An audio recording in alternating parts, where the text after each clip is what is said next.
বেশি আর সাজগোজ করতে হইব না, তোমার গায়ের রং আমি মাইনা নিচ্ছি। তুমি কালো হইলো আমার বউ, ফর্সা হইলো আমার বউ। এখন যাও পুজো করে আসো। তোমা আমি মাত্র হাত মুখ ধুইয়া ফেস ওয়াশ দিয়া কসলা মুখ ধুই আইছি, এখন আমি ওযু করব কেন? ওযু করবো কেন মানে? এসে রাজান দিচ্ছে শোনো নাই, ওযু করে নামাজ পড়তে হইব না? যাও ওযু করে নামাজ পড়ো। আমার না আজকে নামাজ পড়তে ইচ্ছা করতেছে না, কালকে পড়বো না। আজকে একটা বাস বাতার কোন গ্যারান্টি আছে? নামাজ কেমনে পড়বো? শাড়িটা তো আধোয়া শাড়ি পরে কি নামাজ পড়া যায় বলেন? তো এটা আধোয়া শাড়ি হলে একটা পরিষ্কার শাড়ি পরে নামাজ পড়ো। সত্যি করে বলো তো তুমি কেন নামাজ পড়তে যেতেছো না? ধরা যখন পড়ে গেছি আর মিথ্যা বলবো না, আমি না নামাজের নিয়ম কানুন সূরা কিরাত কিচ্ছু পারি না। ইয়াল্লা কি বলতেছো? তুমি নামাজের সূরা কিরাত নিয়ম কানুন কিছু পারো না? না পারি না। তোমার কথা শুনে মনে হইতেছে তুমি জীবনে কোনোদিন নামাজই পড়ো নাই। তুমি আমারে বলছো যে তুমি কোরআন তেলাওয়াত করতে পারো, কিন্তু তুমি সূরা কিরাত নামাজের নিয়ম কানুন কিছুই পারো না। তুমি আমার মিথ্যা কথা বলছো না? আমি তোমার উচিত শিক্ষা দেবো, দেখো।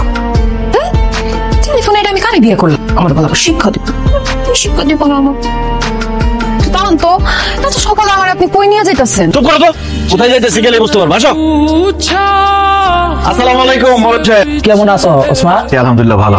এই তুমি দাঁড়াচ্ছ কেন? বসো।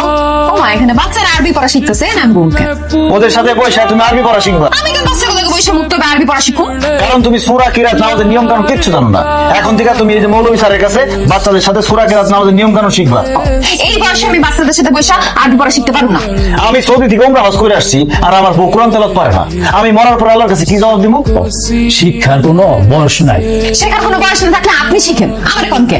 এই তুমি কিন্তু বেশি বাড়াবাড়ি করতেছো। বাড়াবাড়ি তো তুমি করতেছো। তোমার কত বড় সাহস, তুমি মৌলভীর মুখে মুখে কথা বলো। তোদের কিছু মনে না করলে এটা ব্যর্থ জানতো।